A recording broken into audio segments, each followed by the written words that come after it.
Halo guys, perkenalkan nama saya Sumerta Tundu dengan NIM 19142010160.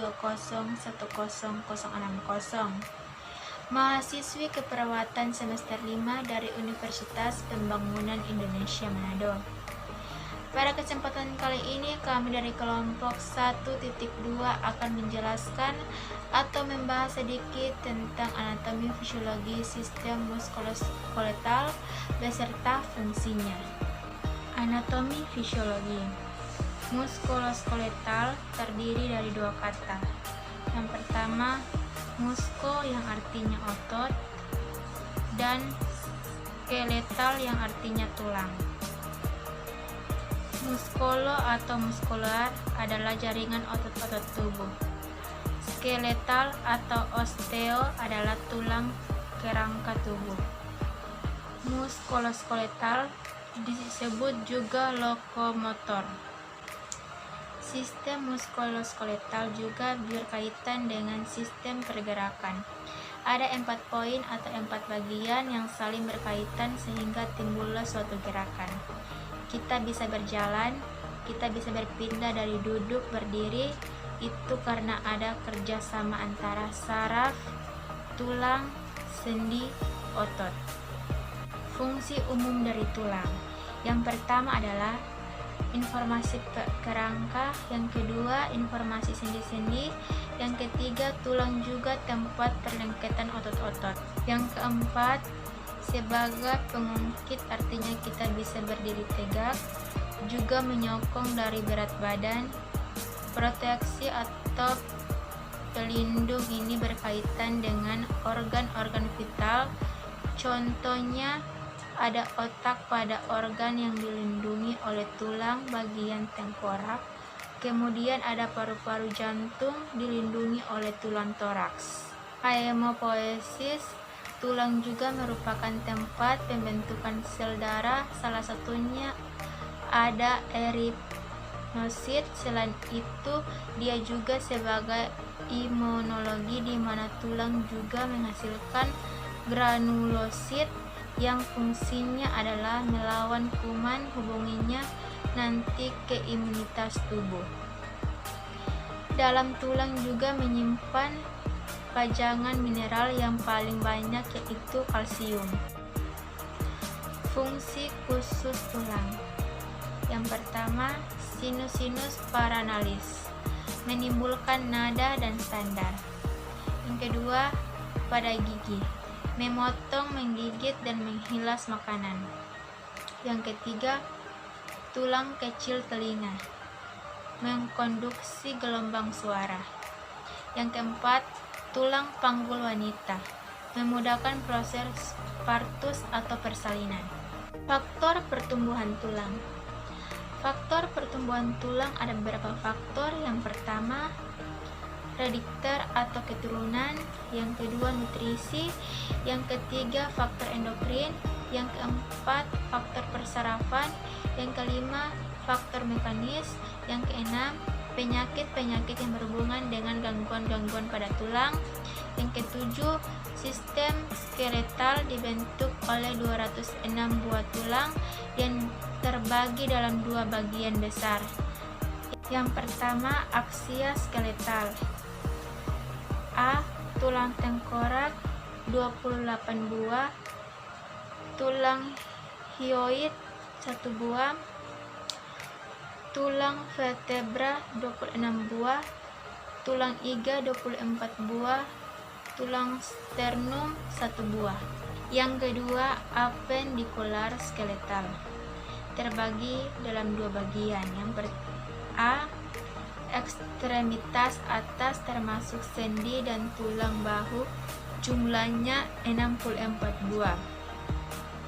Scapula 2 buah, clavicula 2 buah, humerus 2 buah, radius 2 buah, ulna 2 buah, carpalis 16 buah, metacarpal 10 buah, dan phalangus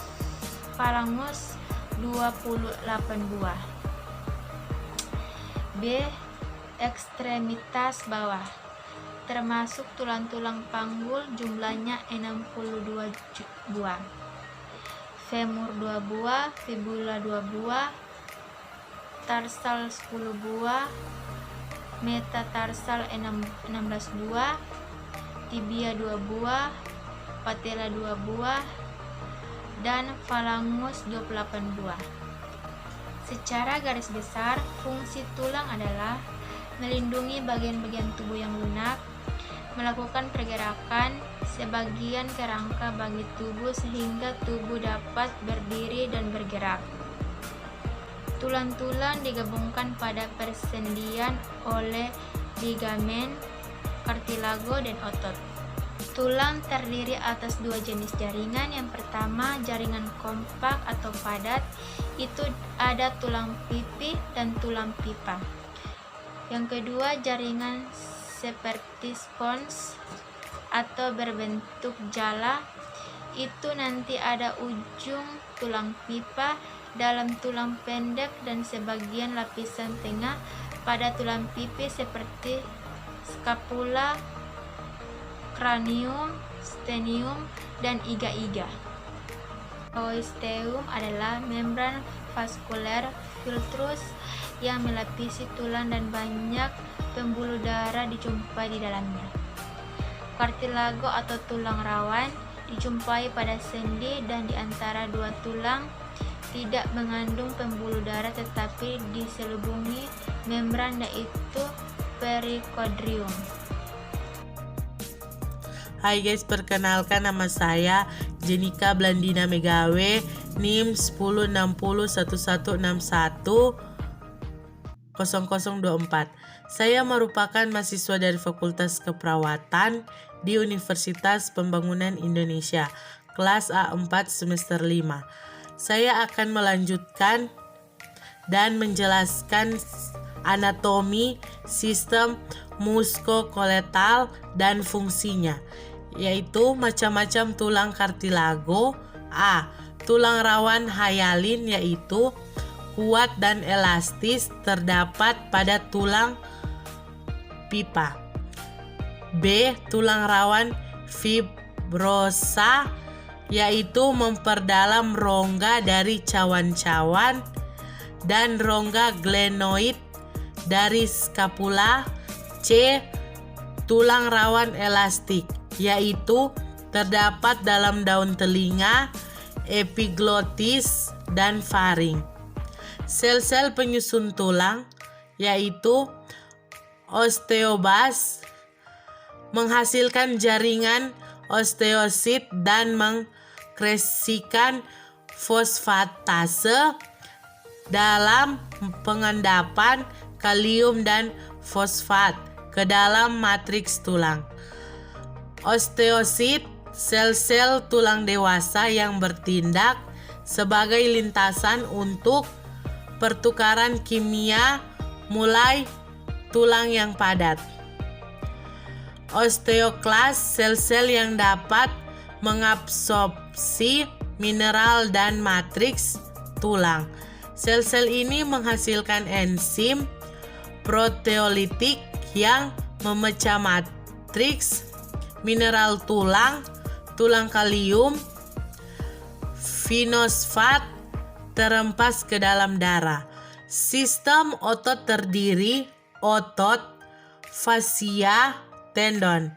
Otot 40% BB, fungsinya gerakan volunteer dan menegakkan tubuh. Sebagian besar pada tulang, otot dapat dirangsang secara kimia, listrik, dan mekanik. Otot khusus yaitu jantung. Otot bagian tubuh yang dapat melakukan pergerakan sendiri. Otot memiliki kemampuan memendek atau berkontraksi dan memanjang relaksasi. Ciri-ciri otot yaitu berkontraksi, yang pertama membesar, yang kedua mengeras, yang ketiga memendek. Berelaksasi yaitu yang pertama mengecil, lunak, memanjang. Jenis otot yaitu otot polos, otot lurik, dan otot jantung. Fungsi otot menghasilkan pergerakan, menyongkong posisi badan dan postur, menyongkong tisu atau jaringan lembut, mengatur regulasi atau suhu tubuh. Otot polos yaitu di bawah mikroskop tampak polos, menyusun organ dalam tubuh seperti usus, saluran pernapasan, saluran kencing, bekerja di luar kesadaran manusia. Bentuk seperti gelendok, berintik satu di tengah. Otot lurik yaitu di bawah mikroskop tampak ada bagian terang dan bagian gelap. Bekerja sama dengan tulang untuk melakukan gerakan. Berkendalikan di bawah perintah otak. Berbentuk benang, tidak bercabang, berintik, banyak di tepi. Terima kasih atas kesempatan yang diberikan. Saya akan melanjutkan materi dari teman sebelumnya, yaitu otot jantung. Di bawah mikroskop tampak seperti otot lurik, tetapi bercabang dan intinya di tengah. Yang kedua, menyusun organ jantung. Yang ketiga, tidak dikendalikan secara sadar. Otot terdiri dari 3 jenis. A. Otot bergaris, yang di dalamnya otot lurik, otot rangka, otot sadar, dan akan berkontraksi jika dirangsang oleh stimulus saraf. B. Otot polos, dalam kurung otot tidak bergaris, otot licin, otot tidak sadar, dan berkontraksi tanpa stimulus dan saraf. C. Otot sphincter, sphincter anis, sphincter pylorus. Fascia adalah jaringan yang membungkus dan mengikat jaringan lunak. Fascia perifer terdapat di bawah kulit dan profunda.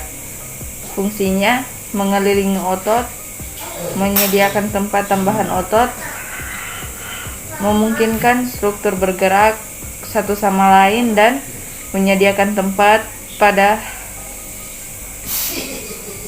saraf. Tendon adalah pengikat otot pada tulang, berupa serabut putih dan memiliki sedikit elastis. Sebuah pita jaringan ikat yang melekat pada otot dan ujung yang lain berintoleransi ke dalam tulang. Fungsinya memungkinkan massa otot yang besar, mengkonsentrasikan kekuatannya pada satu tulang, dan menggabungkan beberapa tendon protektif dan suportif di sekitar sendi.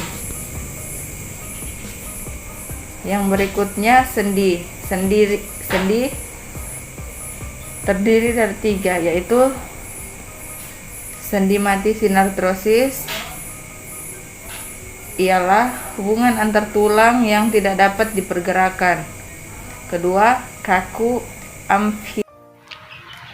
Sendi gerak atau diartrosis. Yang pertama, sendi peluru antara lengan atas dan bahu. Yang kedua, sendi engsel, siku dan lutut. Yang ketiga, sendi putar, tulang leher. Yang keempat, sendi geser, sendi pada tulang belakang. Yang terakhir, sendi pelena, sendi pada ibu jari. Shalom. Saat ini saya ingin mengajak teman-teman yang ingin menjadi perawat masa depan untuk mendaftarkan diri di Universitas Pembangunan Indonesia Manado, karena Universitas Pembangunan Indonesia Manado adalah salah satu universitas swasta terbaik di Sulawesi Utara.